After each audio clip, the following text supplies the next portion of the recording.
السلام علیکم ورحمۃ اللہ وبرکاتہ ناظرین، پروگرام گہری نظر کے ساتھ آپ کا میزبان عبداللہ عالمزیب حاضر خدمت ہے۔ ناظرین، آسمان سے آگ کے گولے، چیختی چلاتی عورتیں، سسکتے بلکتے معصوم بچے، بنی ہوئی مسخ شدہ لاشیں اور ویران شہر، تباہال گاؤں اور آباد قبرستان، مشین گنوں کی تڑتڑاہٹ اور مکانوں سے اٹھتا ہوا سیاہ دھواں، یہ سرزمین انبیاء ارض شام کی وہ صورتحال ہے جو آج کل ہمارے سامنے ہے۔ حلب، موصل، حما اور ادلب کے بعد غوطہ شام کا ایک سے ایک کے بعد ایک شہر ایک پاگل اور جنونی فوج کے بینٹ چڑھتے جا رہے ہیں۔ ایسی شرمناک تاریخ انسانی کیا بلکہ جس سے شیطانی تاریخ بھی شرمندگی محسوس کر رہی ہے، لیکن اس کے اوپر تماشا اور افسوس یہ ہے کہ اس سارے کھیل کے بیچ میں اور اس سارے کھیل کے پیچھے ایک نام نہاد اسلامی ملک کھڑا ہے،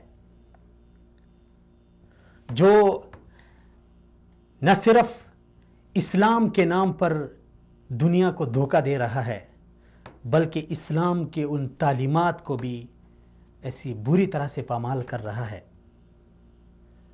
مجھے افسوس نہیں ہے، مجھے حیرت نہیں ہو رہی ہے کہ روس یہ کر رہا ہے، بشار یہ کر رہا ہے۔ مجھے اس میں بھی کوئی حیرت نہیں ہے کہ اس کے پیچھے ایران کھڑا ہے، کیونکہ ان کی یہ خونی تاریخ آج کی نہیں ہے، یہ صدیوں سے بلکہ برسوں سے اور صدیوں سے چلتی آ رہی ہے۔ لیکن مجھے افسوس اس پہ ہو رہا ہے کہ جب فرعون سے پوچھا گیا کہ تجھے کس نے فرعون بنایا، تو اس نے کہا کہ میں ظلم کرتا رہا اور لوگ خاموش ہوتے گئے، تب میں جا کے فرعون بنا۔ ناظرین، دنیا میں کوئی ملک سپر پاور نہیں بن سکتا جب تک ہم اس کو سپر پاور نہ بنا لیں۔ مجھے افسوس اپنے مسلمانوں پہ ہو رہا ہے، اپنے مسلمان اور نام نہاد مسلمان اور بے حس حکمرانوں پہ ہو رہا ہے، جو یہ تماشا دیکھ بھی رہے ہیں، جو یہ لاشیں دیکھ بھی رہے ہیں، جو یہ اٹھتا دھواں دیکھ بھی رہے ہیں، لیکن ان کو اللہ تعالیٰ نے اتنی توفیق نہیں دی کہ وہ کسی فورم پہ جا کے اپنے ان مظلوموں کی آواز اٹھائے۔ اور پھر اس سے بڑھ کر افسوس والی بات یہ ہے کہ نشانے پر بھی مارا بھی ہمیں جا رہا ہے، پیٹا بھی ہمیں جا رہا ہے، اور الٹا الزام بھی ہمیں دیا جا رہا ہے۔ چوری اوپر سے سینہ زوری والی بات، دہشت گردانہ کارروائی کر کے دنیا میں دہشت پھیلا کے پھر افسوس در افسوس کہ ہمیں دہشت گرد کہا جا رہا ہے۔ اور اس پاگل پن اور اس جنونی پن کو آپ کیا نام دیکھ سکتے ہیں؟ دہشت گردی کے نام پر ایک کے بعد ایک اسلامی ملک کو تباہ کیا گیا۔ عراق، شام، لبنان، جتنے ممالک تھے، فلسطین میں آج ہو رہا ہے جو ظلم ہو رہا ہے، کشمیر میں جو ہو رہا ہے آپ دیکھ رہے ہیں، پاکستان میں کتنا عرصہ ہم نے ان مصیبتوں کو جھیل لیا۔ دہشت گردی بھی خود کریں اور الزام بھی ہمیں دیں۔ ارے ظالموں، ہم تو اس دین کے ماننے والے ہیں جس دین نے ہمیں قتل کرتے ہوئے بھی یہ کہا ہے کہ تم نے قتل بھی ایک احسن انداز سے قتل کرنا ہے۔ اگر دشمن کو قتل کرنا ہے تو اس کا مسئلہ نہیں کرنا۔ ہم تو اس دین کے ماننے والے ہیں جس دین نے ہمیں کہا ہے کہ اگر تم جانور کو بھی ذبح کرو تو اچھی طرح سے ذبح کرو، چھری کو تیز کرو تاکہ اسے تکلیف نہ ہو، لیکن تم تو انسانوں کو ایسے درندگی کے ساتھ قتل کر رہے ہو کہ دیکھ کے ہی آپ کی انسانیت پہ ہمیں افسوس ہو رہا ہے۔ پھر آئے روز شور شرابہ ہوتا ہے کہ نہ انسانی تنظیم نے یہ کہا، اقوام متحدہ نے یہ کہا۔ کون سی انسانی تنظیم؟ کیا ان کو یہ انسانیت نظر نہیں آ رہی؟ ملبے تلے بچے جب انہیں کھینچا جاتا ہے تو ان کا آدھا جسم ملبے کے اندر رہ جاتا ہے، بچے اپنی ماں کے کٹے ہوئے ہاتھ لے کر چل رہے ہوتے ہیں، ماں اپنے بچوں کو تین بچوں کو سامنے رکھ کے رو رہی ہے، چیخ رہی ہے، چلا رہی ہے۔ یہ انسانیت تمہیں نظر نہیں آ رہی؟ یہ انسانیت کا کون سا معیار ہے؟ کس چیز کا نام تم انسانیت یعنی کس چیز کا نام رکھا ہے تم نے؟ شرم آنی چاہیے ایسے لوگوں کو، اور شرم آنی چاہیے ان ممالک کو جو یہ تماشا دیکھ کے ان فرعونوں کی فرعونیت پہ خاموش ہو رہے ہیں، اور شرم آنے چاہیے اور غارت ہوں وہ ممالک جو اسلام کا لبادہ اوڑھ کر اس سارے جنونی اور اس خونی کھیل کے پیچھے کھڑے ہیں۔ صرف شام کی بات نہیں ہے، کسی بھی اسلامی ملک کو دیکھ لیں، کسی بھی مسلمان کو دیکھ لیں، ہر جگہ پہ مسلمان ہی نشانے پر ہے۔ آخر یہ کھیل کب ختم ہوگا؟ یہ کھیل کب ختم ہوگا؟ مجھے تو افسوس کے ساتھ کہنا پڑ رہا ہے کہ ہمارے مسلمانوں کو کیا ہو گیا ہے؟ ہم کیوں بیدار نہیں ہو رہے؟ آخر کب ہم اس خواب غفلت سے بیدار ہوں گے اور اپنے اس خون کا بدلہ لیں گے؟ ہمارے بچے ہمارے سامنے مر رہے ہیں، ہماری خواتین مر رہی ہے، چلا رہی ہے، معصوم بہنوں کی عزتیں لوٹی جا رہی ہیں، اور ہم ہیں کہ ہمیں اپنی کرسی کی پڑی ہے، ہمیں اپنی حکومت کی پڑی ہے۔ ہم نے اللہ کے سامنے بھی جانا ہے، ہم نے وہاں پہ بھی جواب دینا ہے۔ آخر ہم مسلمان ہیں، اور مسلمان کی مثال ایک جسم کی مانند ہوتی ہے۔ کہاں کی سرحد، کون سی جغرافیائی حدود؟ اسلام تو ان چیزوں کو مانتا ہی نہیں، لیکن ہم بڑے دھڑلے کے ساتھ کہتے ہوتے ہیں کہ یہ تو شام کا مسئلہ ہے، یہ تو فلسطین کا مسئلہ ہے، یہ تو کشمیر کا مسئلہ ہے، وہ جانے اور ان کا کام جانے۔ یار ہم نے کلمہ جو پڑھا ہے اس میں کوئی سرحد نہیں ہوتی، کوئی جغرافیائی حدود نہیں ہوتی۔ ہم ایک جسم کی مانند ہیں، اگر جسم کے ایک حصے کو تکلیف ہو تو منہ کراہ رہا ہوتا ہے، آنکھیں آنسو بہا رہی ہوتی ہیں، اور جسم پورا کا پورا تکلیف محسوس کر رہا ہوتا ہے۔ لیکن آج ہم اتنے بے حس ہو گئے ہیں کہ ہمارے جسم کٹ رہے ہیں۔ ایک طرف ہم کہہ رہے ہیں کہ شام ہمارے لیے برکت والی زمین ہے، لیکن اسی برکت والی زمین کا آج دھواں اٹھ رہا ہے، ہم ٹس سے مس نہیں ہو رہے۔ آج ہم کہہ رہے ہیں، بڑے فخر کے ساتھ کہہ رہے ہوتے ہیں کہ فلسطین اور بیت المقدس ہمارا قبلہ اول ہے، لیکن آج وہی قبلہ اول ہم سے چھینا گیا ہے، اس کے اوپر غاصبوں نے قبضہ کیا ہوا ہے، اور ہم دیکھ رہے ہیں۔ ہم بڑے دھڑلے کے ساتھ کہتے ہوتے ہیں، ہم کشمیر کی جنگ لڑ رہے ہوتے ہیں کہ کشمیر پاکستان کی شارک ہے، لیکن مجھے حیرت ہو رہی ہے کہ اس شارک کے بغیر ہم زندہ بھی ہیں۔ آخر ہمارے اس قول اور فعل میں تضاد کب ختم ہوگا؟ آخر کب ہم مسلمان بنیں گے؟ کب ہم انسان بنیں گے؟ مسلمانیت دور کی بات ہے، انسان کب بنیں گے؟ انسانیت بھی کسی چیز کی نام ہے۔ یہ کون سی انسانیت ہے ناظرین؟ آپ یہ ویڈیو دیکھ رہے ہیں، اس کو دیکھ کے انسان کے دل خون کے آنسو روتے ہیں، دیکھا نہیں جا رہا۔ یہ کون سے مناظر ہیں؟ یہ کون سی انسانیت ہے؟ پھر یہ لوگ ہمیں انسانیت کا درس دیتے ہیں، پھر یہ لوگ پاکستان میں پروپیگنڈے کرتے ہیں، ایک جھوٹی عورت کو کوڑے لگا کے یہ پاکستان کو بدنام کرتے ہیں، ایک جھوٹی اور مکار سے ایک ڈائری لکھ کے اسے دہشت گردی کے خلاف بڑے بڑے ایوارڈ دیے جاتے ہیں۔ ہم نے تو کبھی ایسا منظر نہیں دیکھا جو تم کر رہے ہو۔ کبھی آواز اٹھاؤ نا، کبھی ان کو بھی کہو نا کہ یہ کیا ہو رہا ہے۔ کبھی کشمیر میں جو آئے روز شہادتیں ہو رہی ہے، جو لہو بہہ رہا ہے، اس پہ بھی تمہاری انسانیت جاگ جانی چاہیے۔ انسان نہیں، یہ درندے ہیں، یہ وہ پاگل درندے ہیں۔ ہم نے تو جنگل کے جانور بھی دیکھیں، جنگل کا جانور بھی اگر اس سے اللہ تعالیٰ نے ایک قوت دی ہے تو وہ بھی کسی دوسرے جانور کے بچوں کو اس طرح بے دردی سے نہیں مارتا۔ لیکن افسوس ہے ان لوگوں کی انسانیت پہ، اور افسوس در افسوس ہے اپنی اس بے حسی پہ۔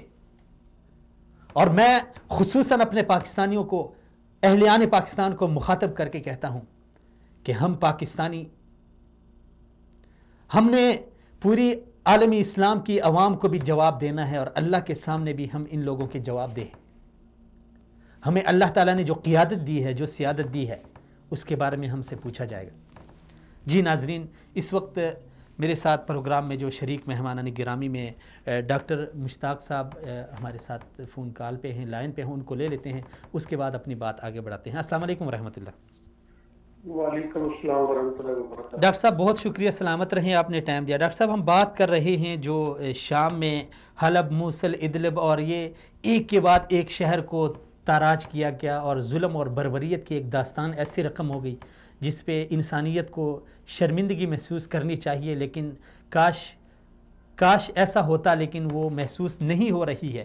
انسانیت تو کیا، ہمارے مسلمانوں کو بھی اس کے اوپر یعنی کوئی احساس نہیں ہے، کوئی درد نہیں ہے، کوئی دکھ نہیں ہے، بلکہ الٹا یعنی میں صبح جس طرح آپ کے ساتھ میری بات ہو رہی تھی، میں نے عرض کیا کہ الٹا یعنی پروپیگنڈے ہو رہے ہیں کہ یہ جو تصویریں آ رہی ہیں یہ فیک ہیں، یہ جو شام میں یہ جو لوگ دڑا دڑ تصویریں شیئر کر رہے ہیں یہ فیک تصویریں ہیں، ویڈیوز جو ہے نا یہ اس طرح کی ہے اس طرح کی ہے۔ کیا کہیں گے آپ؟ ایک فلاحی تنظیم کی ایک بہت بڑی تنظیم ہے، آپ اس حوالے سے شام گئے بھی ہوں گے، آپ نے یہ مناظر اپنی آنکھوں سے دیکھے بھی ہوں گے، کیا آپ کے خیالات ہیں؟ میں سب سے پہلے تو آپ کا مشکور ہوں کہ آپ نے مجھے یہ موقع دیا کہ ہم اپنی بات آپ کے ذریعے لوگوں تک پہنچا سکیں۔ دیکھیں میرے بھائی، یہ واقعہ، یہ جو حالات شام میں ہیں، یہ تو کم از کم ان کی عمر بھی 5 سے 6 سال ہو چکی ہے، اور اس وقت سے ہی یہ ظلم و ستم جاری ہے مختلف انداز سے، اور کسی کو کچھ پتہ نہیں چل رہا کہ کون کس کا دوست اور کون دشمن ہے، لیکن جو اصل ظلم ہو رہا ہے جو کس چکی کے اندر، وہ تو عام آدمی ہیں اور عام مسلمان ہیں، بچے ہیں، خاص طور پر خواتین ہیں اس کے اندر۔ ہم ایک بطور فلاحی تنظیم کے، ہمارا بنیادی مقصد جو ہے وہ ہیومینیٹیرین بنیادوں پر، انسانی ہمدردی کی بنیادوں کے اوپر لوگوں کی خدمت کرنا ہے۔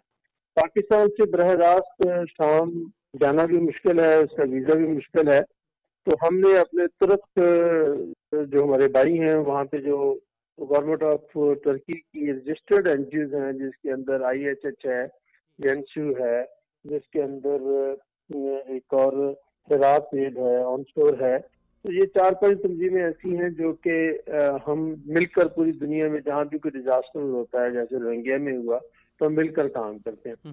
تو ہم نے بھی اپنا وفد ڈاکٹر فیض الرحمان صاحب جو کہ ہمارے سابق صدر ہیں خدمت فاؤنڈیشن پاکستان کے، ان کی قیادت میں وفد کیا تھا، تو جو ہیں وہاں پہ موجود ہیں، اور ان کے اندر اتنی میزریبل صورتحال ہے وہاں سے جو آئے ہیں پیچھے سے، لیکن ترکی کی حکومت نے ان کا ایک اچھا خیال رکھا ہے۔ تو ہم جو بھی اپنی طرف سے امداد ہو سکتی ہے، وہ کپڑے ہو سکتے ہیں، وہ کھانے پینے کی چیزیں ہو سکتی ہیں، یہاں سے تو ظاہر ہے صرف رقم بھیجی جا سکتی ہے، اس کو مقامی طور پر یہ دوست ہمارے انتظام کرتے ہیں۔ تو ہم جو کام کر سکتے ہیں وہ تو صرف یہی کام کر سکتے ہیں جو ہم لٹے پٹے لوگ آئے، مظلوم آئے، ان کی خدمت کریں۔ باقی یہ جو بات آپ نے فرمائی ہے یہ درست ہے کہ یہ پوری دنیا کا ایشو ہے، یہ مسلمانوں کا ایشو نہیں ہے، یہ انسانیت کا ایشو ہے۔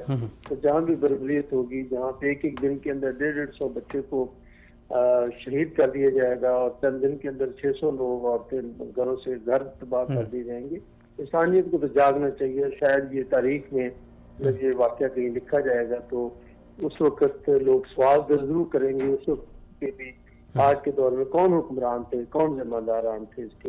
ہم بطور فلاحی تنظیم آج بھی اس پہ کام کر رہے ہیں۔ پاکستان کے لوگ بہت شوق سے، ذوق سے اپنے فنڈ ہمیں دیتے ہیں، تو جو ہم فنڈ کے ذریعے ان لوگوں کی خدمت کرتے ہیں۔ باقی یہ جو فیک تصاویر ہیں یا باقی ان تک نہ پہنچنے والی بات ہے، یہ یقینی طور پر ایسا ہو سکتا ہے جیسا آپ نے کہا ہے، ہوتا بھی ہوگا، لیکن ظاہر ہے محکمے کے براہ راست ایسی کی بات نہیں ہے۔ ہم تو جو بھی اپنا کام کرتے ہیں وہ باقاعدہ پورے۔ اچھا ڈاکٹر صاحب، آپ تو فلاحی تنظیم کے ساتھ ہیں، آپ کی جو خدمت ہے آپ کر رہے ہیں، لیکن ایک عام پاکستانی مثلاً ہم ہیں یا ہمارے معاشرے میں اکثر لوگ کہتے ہیں کہ یار ہو رہا ہے جو کچھ بھی ہو رہا ہے شام میں ہو رہا ہے، ہم پاکستان سے کیا کر سکتے ہیں؟ تو ایسے لوگوں کے لیے کیا میسج ہے آپ کا؟ دیکھیں جی، یہ بات تو بہت واضح ہے کہ میں ایک عام بطور عام پاکستانی یا آپ بطور عام پاکستانی، ہمارے پاس میں تو کچھ بھی نہیں ہے کہ ہم کچھ بھی کر سکیں، نہ جا سکتے ہیں، نہ اس طرح کا کوئی ظاہر ایسا کام ہم حکومت پاکستان کی اجازت کے بغیر تو نہیں کر سکتے۔ یہ تو بہت ہی اونچے پیمانے پر سیاسی لوگوں کا اور حکومتوں کے حکمران، جو مختلف ممالک کے حکمران ہیں، ان کا کام ہے کہ وہ اس میں انٹروین کریں، OIC کو اس میں انٹروین کرنا چاہیے, UN کو انٹروین کرنا چاہیے. جی ایز عام مین, ایک کامن مین تو ہم سوائس کے لیے کچھ ان کی مدد کر دیں تاکہ ان کی جو مزید ہیں, جو مشکل ہیں, اس کے اندر تھوڑی بہت کمی آ جائے. اس کے علاوہ تو میرے اور آپ کے ہاتھ میں کچھ نہیں ہے. مجھے مظاہرے بھی لوگوں نے کیے ہیں, جلوس بھی نکالے ہیں, لیکن ظاہر ہے جو بمباری کر رہے ہیں ان کو یہاں کے جلوس کا کیا فکر ہے یا اس کا کیا اثر ان پر ہوگا. تو ڈاکٹر صاحب اگر مثلا ایک آدمی ہے وہ کچھ لکھ سکتا ہے, ایک آدمی ہے کچھ بول سکتا ہے, اور دوسری بات سب سے بڑی وجہ یہ بھی ہے کہ ہم پاکستانیوں سے, پاکستانی حکومت سے, خاص کر پاکستان میں جو مذہبی جماعتیں ہیں ان سے, یعنی عالمی اسلام کی, خاص کر ان ممالک کی بہت بڑی بڑی امیدیں وابستہ ہیں. تو جب وہ ہماری طرف امید بری نظروں سے دیکھیں اور ہم آگے سے ٹس سے مس نہ ہوں تو ظاہر بات ہے ان کو بھی تو مایوسی ہوگی نا. بات آپ کی ٹھیک ہے. لیکن دیکھیں یہاں کل بھی جلوس نکلے ہیں, یہاں اسٹوڈینٹس نے بھی نکالے ہیں, جی کراچی کے اندر بھی پروٹیسٹ ہوئے ہیں. لیکن اگر آپ یہاں کے 1 لاکھ بندوں کو بھی سڑک پر لے آئیں, ہڑتالیں بھی کر لیں, جو بھی کچھ کر لیں, جی تو الٹیمیٹلی اس کا اثر ان لوگوں پر کیا ہو سکتا ہے جو لوگ یہ کام کر رہے ہیں, بمباری کر رہے ہیں. وہ روس ہے, وہ امریکہ ہے, یا کوئی اور ممالک ہیں, مسلمان ممالک ہیں یا نہیں مسلمان ممالک, جو بھی اس کے اندر وہاں پہ جو جنگ ہو رہی ہے اس کے اندر, تو ان کے اوپر تو ظاہر اسی لیول کا, جیسے میں نے ابھی آپ سے بات کی کہ UN پہ پریشر ڈالا جائے کہ وہ اس میں انٹروین کرے, OIC پہ پریشر ڈالا جائے کہ وہ اس میں انٹروین کرے, عرب لیگ میں پریشر ڈالا جائے, وہ اس کے جو آدمی لکھ سکتا ہے, سوشل میڈیا پہ لکھ سکتا ہے, خط لکھ سکتا ہے, ظاہر ہے وہ ہر آدمی جو بھی ایک قانون کے دائرے کے اندر رہ کر کر سکتا ہے اس کو کرنا چاہیے. اور ظاہر ہمارا جو دائرہ ہے وہ خدمت کا دائرہ ہے, تو ہم اپنے دائرے کے اندر رہ کر تو وہاں کی صورتحال سے تو ڈاکٹر صاحب آپ آگاہ ہوں گے. وہاں اس وقت جو لوگ یعنی مہاجر بنے ہوئے ہیں, جو اپنے گھر بار ان کے منہدم ہو گئے ہیں, یا گھر بار وہ چھوڑ کے آس پاس دوسرے جو ممالک ہیں وہاں پہ چلے گئے ہیں, یا وہیں اسی ملک میں جہاں پہ پناہ انہوں نے لی ہے, یعنی کس قسم کی ان کی ضروریات ہیں؟ جی اس میں بہت سارے پناہ گزینوں سے یہ جو مائگریشن کا کام ہے یہ کئی سال سے شروع ہے. جی تو پچھلے سال کے پہلے مہینے, پچھلے سال کے فروری میں مجھے جرمنی جانے کا موقع ملا. وہاں پہ مجھے شام کے مہاجرین ملے, مجھے بہت طویل فاصلہ طے کر کے آئے. پھر آپ کے علم میں ہے کہ جب وہ کہیں بھی کرتے ہیں تو کینیڈا کے اندر بھی ان کو پابندی لگی, پھر ان کو بلا لیا گیا. اسی طرح بہت سارے جہاز ڈوبے جس کے اندر بے شمار لوگ جو ہیں وہ اللہ کے پیارے ہو گئے. ابھی بھی مطلب اب جس کو جہاں موقع ملتا ہے, ظاہر ہے کہ اگر اس کا گاؤں ہے یا گھر ہے یا کوئی محلہ ہے, اس میں بم پھٹ رہے ہیں روزانہ, تو پھر جہاں اس کا دل کرتا ہے, جو چانسز اس کے پاس ہوتے ہیں تو وہ چلے جاتا ہے.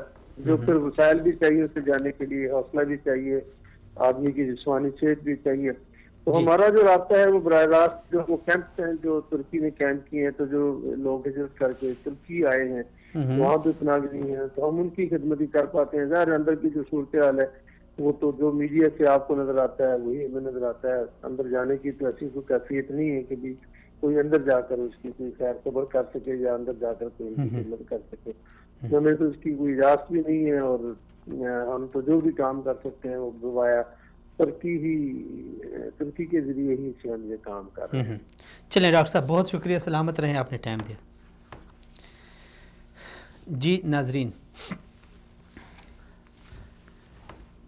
رسول خدا صلی اللہ علیہ وسلم نے فرمایا کہ شام والوں کے لیے خوشخبری ہو, شام والوں کے لیے خوشخبری ہو.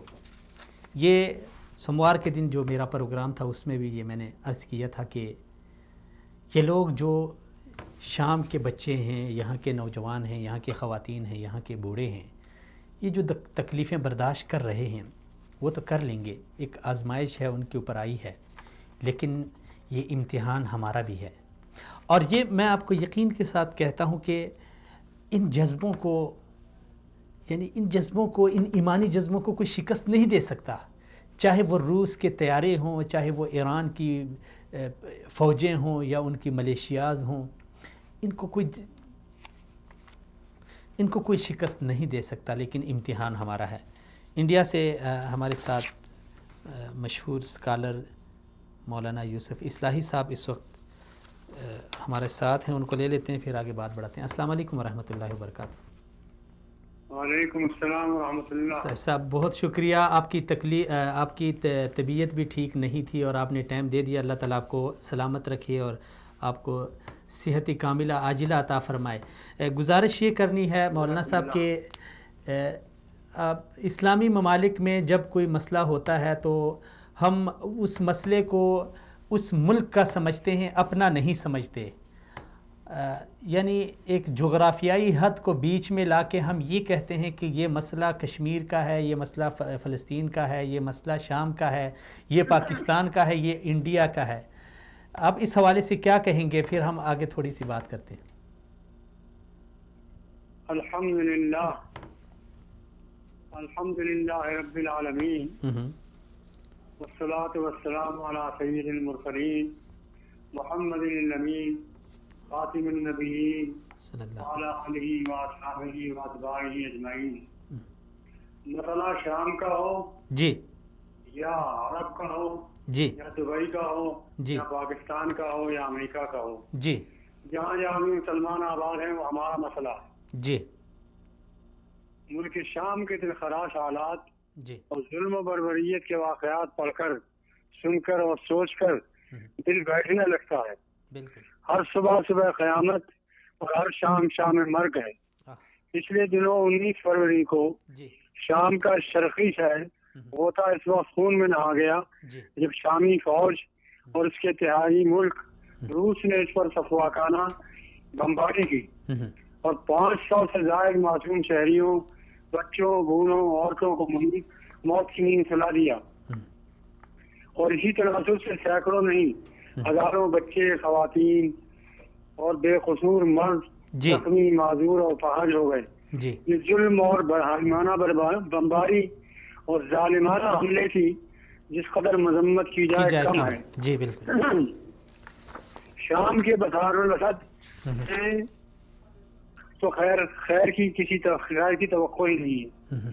اقوام متحدہ کے سیکورٹی کونسل بھی جنگ بندی بند کرانے اور اصلاح اور اس ظلم و بربریت کو روکنے میں ناکام رہی. جی، ہم تمام مدنی سے انسانیت کی بنیاد پر اپیل کرتے ہیں کہ ظلم اور صفاقی کے خلاف آواز اٹھائیں اور انسانیت کی اس خونی ہولی کو جی، جس میں پوری انسانیت کرا رہی ہے جی، پوری قوت سے روکیں اور آگے بڑھ کر ان یتیموں، بیواؤں، معذوروں، زخمیوں کی دلجوئی کریں، ان کی انسانی ضرورتیں پوری کریں اور انسانیت کے تقاضوں کا حق ادا کریں اور ہر طرح ان کی مدد، دلجوئی اور حاجات پوری کر کے انسانیت کے زندہ ہونے کا ثبوت دیں اور وہ سب کچھ ان کے لیے دل جان سے کریں جو کچھ کرنا ممکن ہو.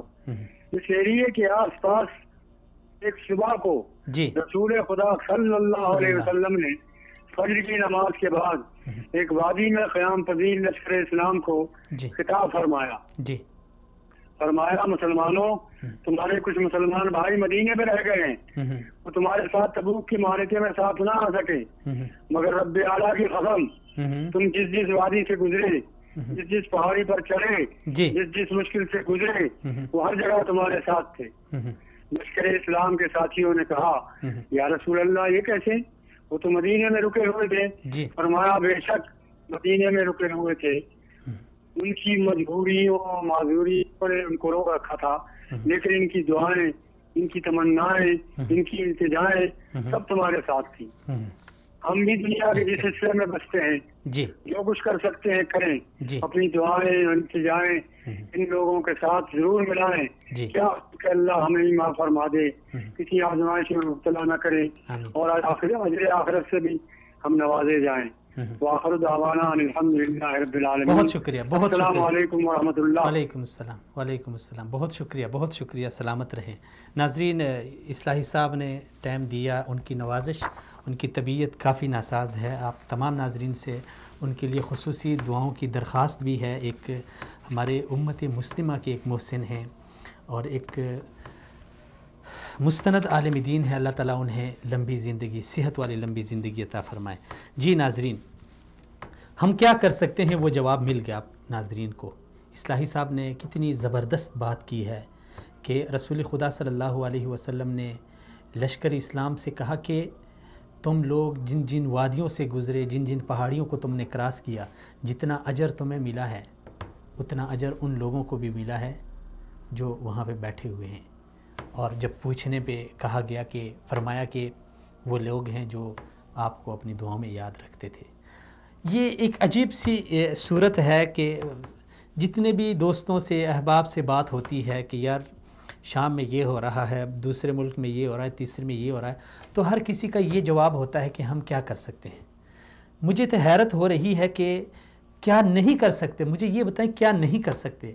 آپ بہت کچھ کر سکتے ہیں لیکن اگر کرنا چاہیں. ہر انسان کچھ، یعنی آج کے دور میں تو کچھ بھی ناممکن نہیں ہے. سب کچھ آپ کے ہاتھ میں ہے. آپ آواز اٹھا سکتے ہیں، آپ لکھ سکتے ہیں، آپ بول سکتے ہیں. اگر یہ سب کچھ نہیں ہے تو کم از کم دعا تو کر سکتے ہیں. لیکن ہماری بے حسی اس قدر بڑھ گئی ہے کہ میں حیران ہوں. یعنی من حیث القوم ہم اتنے بے حس ہو گئے ہیں کہ اب وہی ویڈیو دیکھ رہے ہیں، وہ سب کچھ دیکھ رہے ہیں، لیکن الزام دوسروں کو دے رہے ہیں کہ یہ ذمہ داری دوسرے کی ہے، تیسرے کی ہے، چوتھی کی ہے. ہم بہت کچھ کر سکتے ہیں. میں اسلافی صاحب کو لینے سے قبل بات کر رہا تھا کہ رسول اللہ صلی اللہ علیہ وسلم نے صحابہ سے فرمایا کہ خوشخبری ہو شام والوں کے لیے. تو دریافت کیا کہ کس وجہ سے اور وجہ کیا ہے کہ آپ نے خوشخبری دی ہے اہلیان شام کو. آپ صلی اللہ علیہ وسلم نے فرمایا کہ اللہ تعالیٰ کے فرشتے ان کے اوپر اپنی رحمتوں کے پر وہ بچھائے ہوئے ہیں. اللہ تعالیٰ کی رحمت ان لوگوں کے ساتھ ہے اور ان کے جذبے، یہ الگ بات ہے کہ روس اپنے طیارے وہاں بھیج رہا ہے، دھماکے کر رہا ہے، لیکن وہی بات کہ ان کو کوئی شکست نہیں دے سکتا، ان جذبوں کو کوئی مات نہیں دے سکتا. آزمائش ہماری ہے، آزمائش ہماری ہے. وہ ابھی اس وقت امتحان میں مبتلا ہیں، لیکن ایک دن آئے گا کہ اہلیان شام اپنے ملک کے سیاہ و سفید کے مالک ہوں گے. ان کے ساتھ اللہ رب العزت کی رحمت شامل حال ہے. لیکن امتحان میرا ہے، پوری امت کا ہے، پوری دنیا کا ہے اور پوری انسانیت کا ہے. دیکھنا ہم نے ہے کہ ہم اس امتحان میں کتنے، یعنی کس قدر پاس ہوتے ہیں اور کس قدر فیل ہوتے ہیں. ناظرین یہاں پہ وقت ہوا ہے ایک چھوٹی سی بریک کا. بریک کے بعد واپس آتے ہیں، بات آگے بڑھاتے ہیں. کچھ مہمان دوسرے بھی ہمارے ساتھ ہوں گے، آپ بھی ہمارے ساتھ رہیں.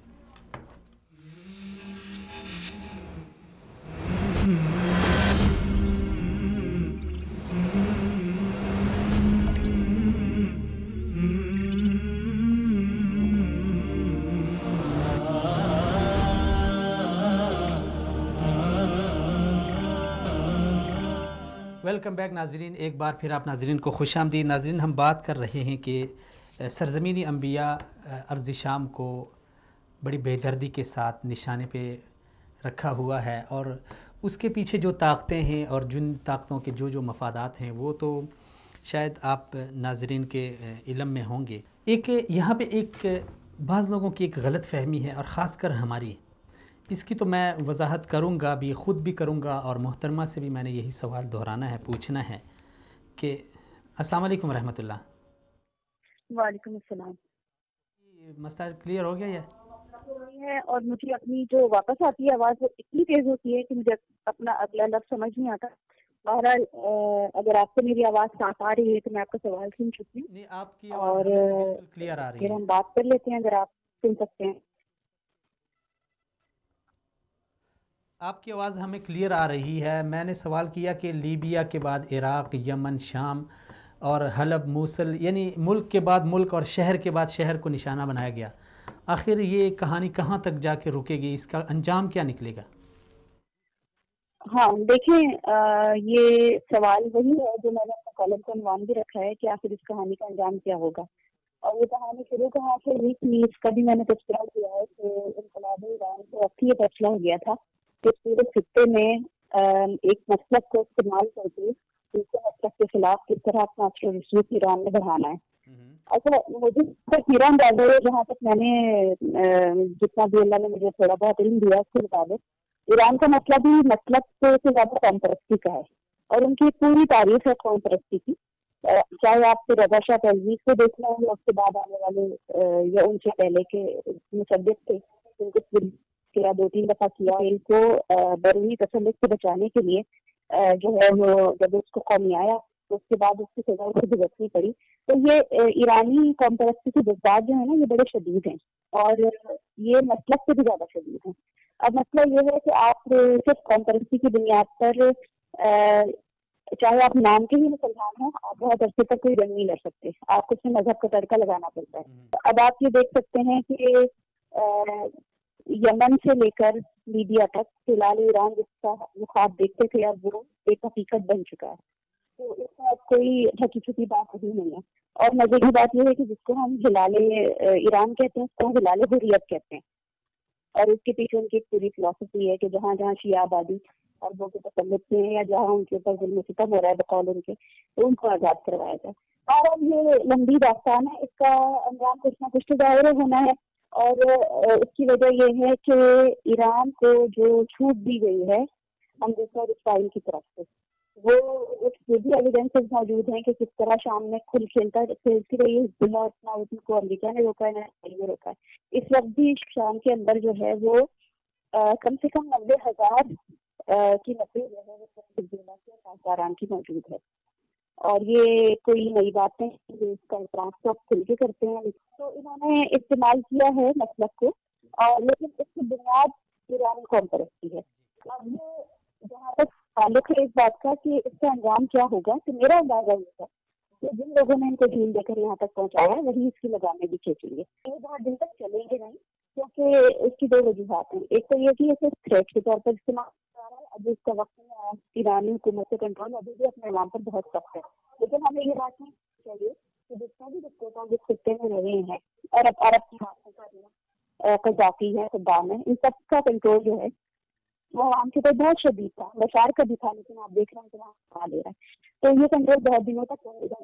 تو ایک امید بس یہ کی جا سکتی ہے کہ دیکھیں انہیں رکنا تو ہے کہیں نہ کہیں، چاہے ہلال ایران بنا لیں کچھ بھی بنا لیں.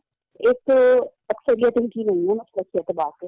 دوسری بات یہ ہے کہ انہیں جن لوگوں نے استعمال کیا ہے ان کے اپنے مقاصد پورے کرنے کے لیے اور اپنے مقاصد کرنے کے لیے، جس پر ہم کبھی تفصیل سے بات کریں گے کہ وہ کیا ہو سکتے ہیں، تو وہ خود ہی ان کو کنٹرول کریں گے.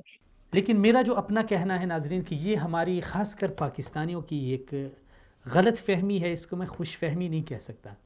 غلط فہمی ہماری یہ ہے کہ ہم بالکل ستو پی کے سوئے ہوئے ہیں، ہمیں یعنی کوئی سروکار نہیں ہے کہ کہاں پہ کیا ہو رہا ہے. افغانستان سے ہم دلچسپی نہیں لے رہے، اور یعنی کیا ہو رہا ہے عراق میں، کیا ہو رہا ہے سیریا میں، کیا ہو رہا ہے دوسرے تیسرے ممالک اسلامی ممالک میں کیا ہو رہا ہے، یعنی ہم اس سے بالکل بے خبر اپنے آپ کو رکھتے ہیں اور اس غلط فہمی میں ہے کہ یہ مسئلہ یہاں آ کے رکے گا.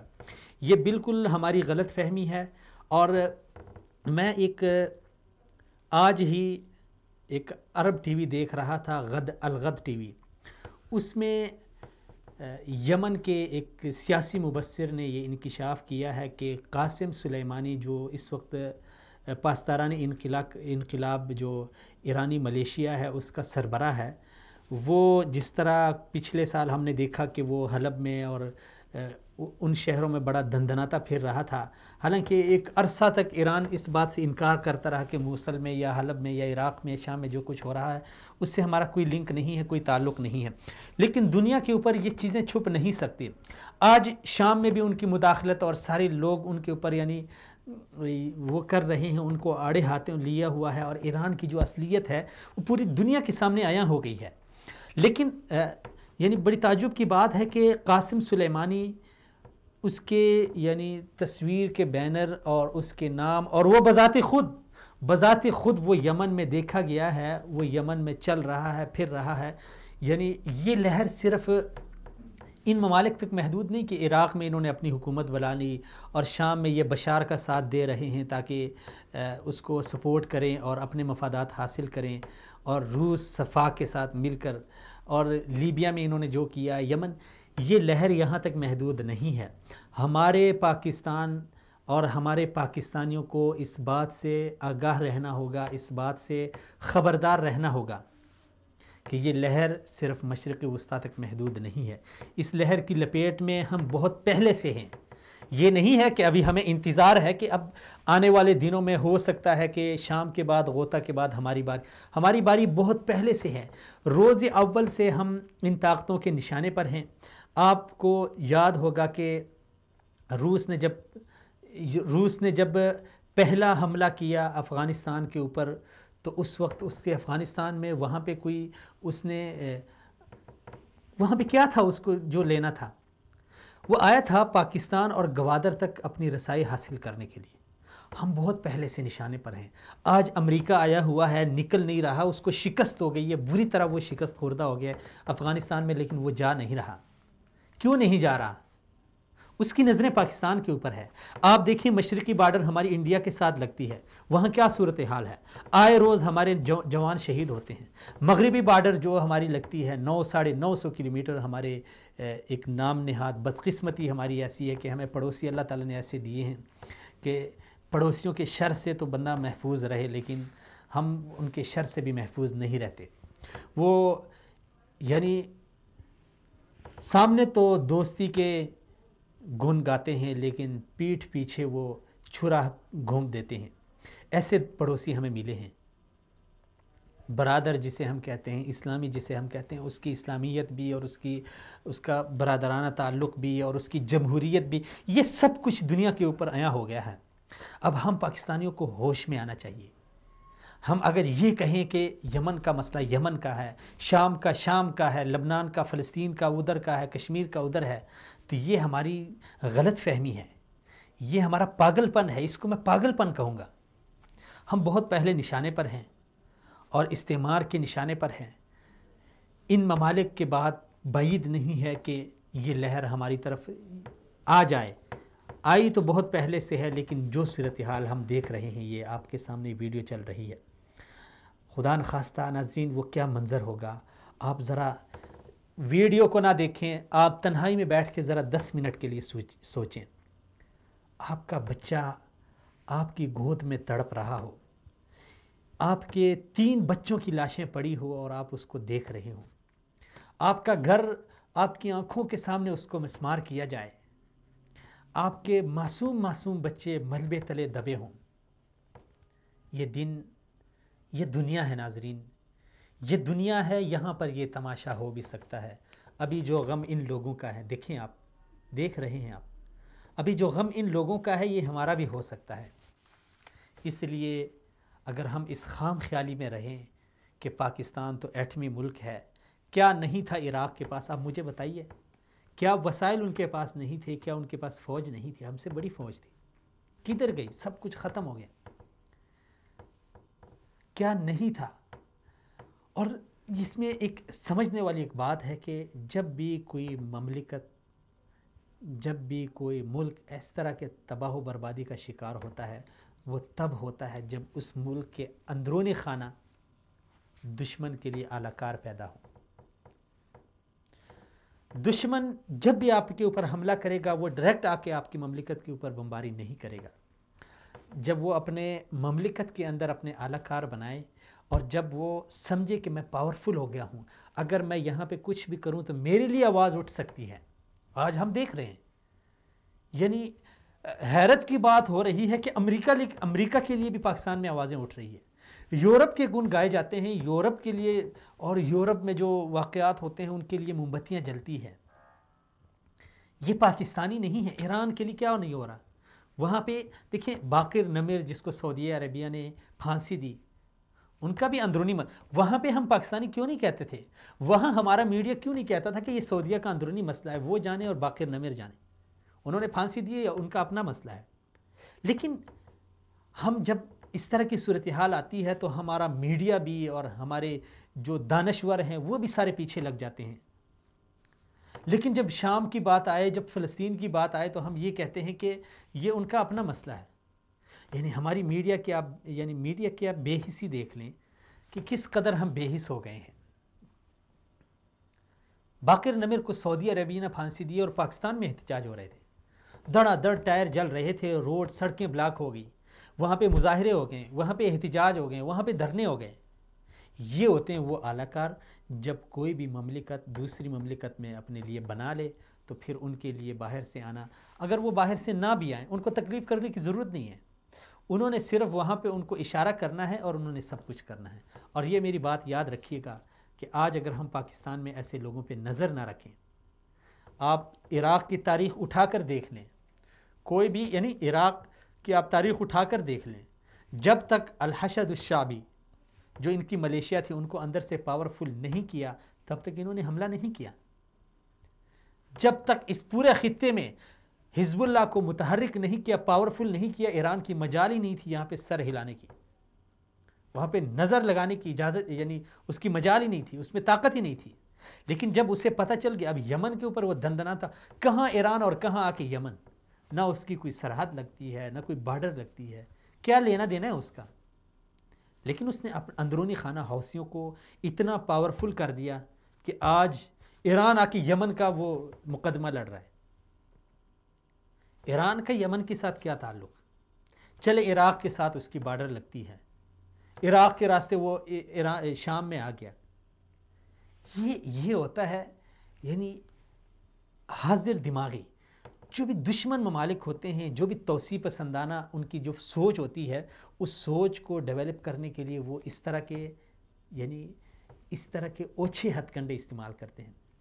آج میں یہ نہیں کہتا کہ ہمارے پاکستان میں کوئی ایسا خطرہ نہیں ہے، بہت سارے خطرات ہیں، بہت سارے ایسے خطرات ہیں جو ہماری آنکھوں کے سامنے آئے، لیکن ہم نے پتہ نہیں کس حکمت عملی کی وجہ سے اور کس وجہ سے ہم نے اس سے صرف نظر کیا، ہم نے اس سے نظریں پھیر لی، ہم نے اس پہ کوئی ٹھوس ایکشن نہیں لیا، اور آہستہ آہستہ وہ دن اتنے بڑھ گئے کہ ہمارے اوپر دہشت گردی مسلط ہو گئی، اور اتنے وہ واقعات بڑھ گئے کہ کلبوشن اور عزیر بلوچ جیسے اور بابا لاڈلا اور مہدی موسوی جیسے لوگ پکڑے گئے، کہاں تک ان کی رسائی ہو گئی تھی۔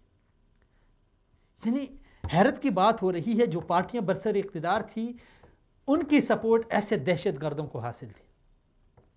آپ سوچیں کہ دشمن کتنا چالاک ہو گیا، پھر بھی ہم خواب خرگوش میں غافل پڑے ہوئے ہیں کہ پاکستان کے پاس تو ایٹم بم ہے، شاہین ہے، غوری ہے، عبدالی ہے، فلاں ہے، خالد ہے، سب کچھ ان تمام ممالک کے پاس بھی تھا اور سب کچھ ان کے پاس بھی تھا، لیکن ان کو اندر سے جب کھوکھلا کر دیا، جب پتہ چلا کہ حزب اللہ پاورفل ہو گئی، جب پتہ چلا کہ الحشد الشعبی پاورفل ہو گئی، جب پتہ چلا کہ حوثی باغی پاورفل ہو گئے، اور جب پتہ چلے گا کہ ایرانی اعلی کار پاکستان میں پاورفل ہو گئے، تو وہ دن دور نہیں کہ آج بھی ہم دیکھ رہے ہیں۔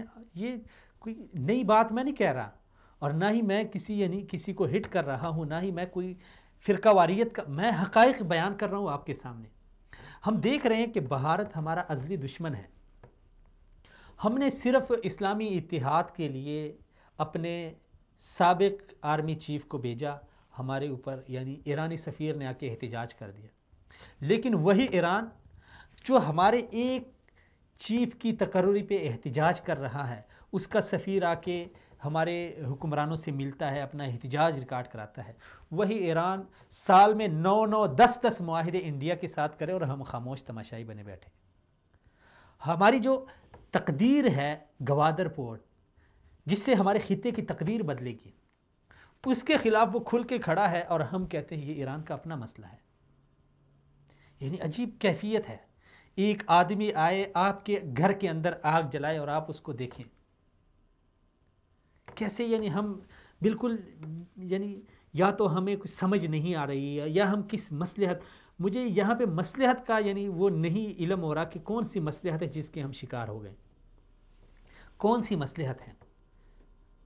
کوئی مصلحت نہیں ہے، کچھ بھی نہیں ہے، وہ کرے ٹھیک لیکن ہم کریں غلط، عجیب صورتحال، اور پھر بھی ہم خاموش۔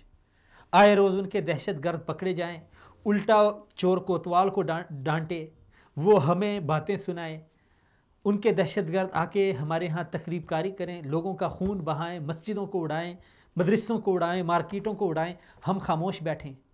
اور جب ہمارا کوئی اس طرح مسئلہ آ جائے تو احتجاج ریکارڈ ہوتے ہیں۔ انڈیا کے ساتھ حالیہ دنوں میں جو ایرانی صدر وہاں پہ گیا، اس نے 9 معاہدے کیے ہیں، 9 معاہدے، اور وہی گوادر پورٹ، بندر عباس کی جو پورٹ ہے ایرانی، اس کو 18 ماہ کے لیے اس نے انڈیا کے سپرد کر دی ہے، اور اس کا فاصلہ ہم سے کتنا ہے؟ 50 سے 60 کلومیٹر کا. یعنی وہ دشمن لا کے ہمارے قریب لا رہا ہے، دشمن کو لا کے ہمارے خلاف کھڑا کر رہا ہے. افغانستان کو اس نے ہم سے الگ کر دیا، اور ہم مصلحت کے شکار ہیں. ناظرین، یہ چیزیں سمجھنے والی ہیں. ہم جب بھی بات کرتے ہیں، ہم بھی کرتے ہیں تو ہو جاتے ہیں بدنام. لوگ وہ قتل بھی کریں تو چرچا نہیں ہوتا. یہ صورتحال آج اس طرح کی بنی ہوئی ہے. یہ ہمارے سیاستدان جتنے بھی ہیں ان سے تو ہم بالکل مایوس ہو چکے ہیں، کیونکہ ہر پاکستانی مایوس ہو چکا ہے اپنے یعنی اس نظام سے، مایوس ہو چکے ہیں. لیکن کوئی جب بھی قوم بیدار ہوتی ہے تو اس بیدار قوم کے سامنے کوئی بھی دشمن پر نہیں ہلا سکتا. اس لیے بحیثیت قوم ہمیں بیدار ہونا ہوگا، اور بحیثیت مسلمان ہمیں ان اپنے مسلمان بھائیوں کا درد محسوس کرنا ہوگا. بصورت دیگر وہی بات ہے کہ یہ دنیا ہے، یہاں پر یہ تماشا ہو بھی سکتا ہے. ابھی جو غم ان مظلوموں کا ہے، کشمیر کا ہے، فلسطین کا ہے، افغانستان کا ہے، عراق کا ہے، شام کا ہے، لبنان کا ہے، سیریا کا ہے، یہ غم ہمارا بھی ہو سکتا ہے. ہم اس خام خیالی میں رہیں، اس غلط فہمی میں رہیں کہ ہم ایٹمی ملک کے وہ ہیں، ہمارے اوپر زیادہ نظریں ہیں. وہاں پہ کیا تھا؟ صرف تیل کے لیے روس بھی آ گیا، امریکہ بھی آ گیا، ایران بھی کود پڑا، سارے کود پڑے. ہمارے پاس تو وسائل کی بھرمار ہے، کیا ہم بچ پائیں گے؟ اس لیے بحیثیت قوم ہمیں بیدار ہونا ہوگا. اور خدا تعالیٰ کا ایک قانون ہے، دستور ہے کہ جب بھی کوئی قوم اپنے حالت بدلنے کے لیے اٹھ کھڑی نہیں ہوتی تو اسے اپنی حالت بدلنے کی یعنی سوچ بھی نہیں سوچنی چاہیے.